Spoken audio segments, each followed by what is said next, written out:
So as a kind of wrap up, I'm going to take you guys through the 10 rules for positioning and messaging. Rule number 1, calibrate to current brand recognition, right?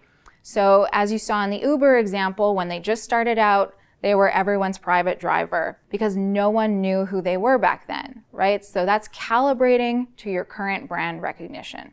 Rule number 2, be specific. If people can't picture themselves using your product, they won't. So you have to really be specific around the benefits, right? What are they moving away from with your product? What are they able to create or move towards by using your product? Be specific, and again, this comes back to personas, really speaking to your persona and their specific pain points, goals, and objectives. Rule number 3, speak to your buyer personas. So how will your target audience know that they are in the right place? Be clear with yourself about buyers versus end users.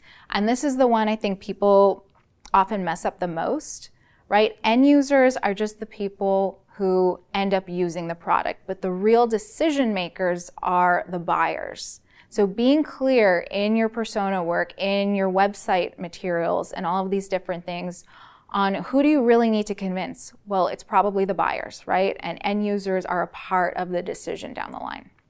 Rule number 4, speak to your job to be done. So outcomes are better than benefits. Benefits are better than features. Rule number 5, make your messaging be singular.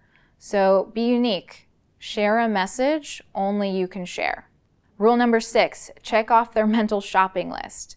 So if they're looking for specific features, make sure they're listed so they can check them off their mental shopping list. Rule number 7, include hard claims. So any metrics, ROI, data, anything like that that you can use to put on your landing pages, your sales decks, your ads, whatever it is, hard claims and data really help amplify and strengthen your message. Rule number 8, keep it short.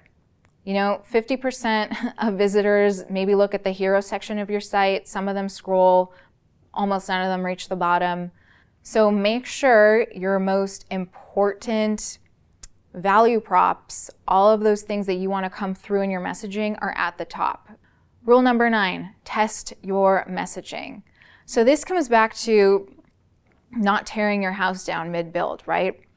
Once you've set the foundation and all of these different things, before doing that, you want to be able to test your messaging. So you've done some workshops, you've done this and that to come up with some messaging. Well, test it. Put it in front of customers, your current customers. What do they think about it? Does it resonate with them? Is that why they chose to purchase your product? Put it in front, test it on sales calls. Put it in front of prospects. Use winter, right? Set up audiences that look like your ideal customer and see what they think about it.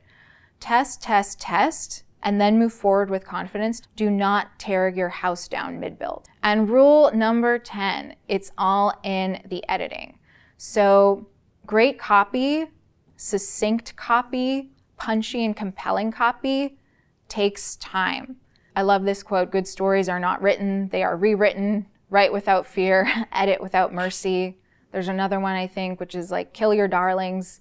Like we saw in the website example, people don't have a lot of attention. You need to get them quickly and with specific and succinct language. And that's a wrap for messaging.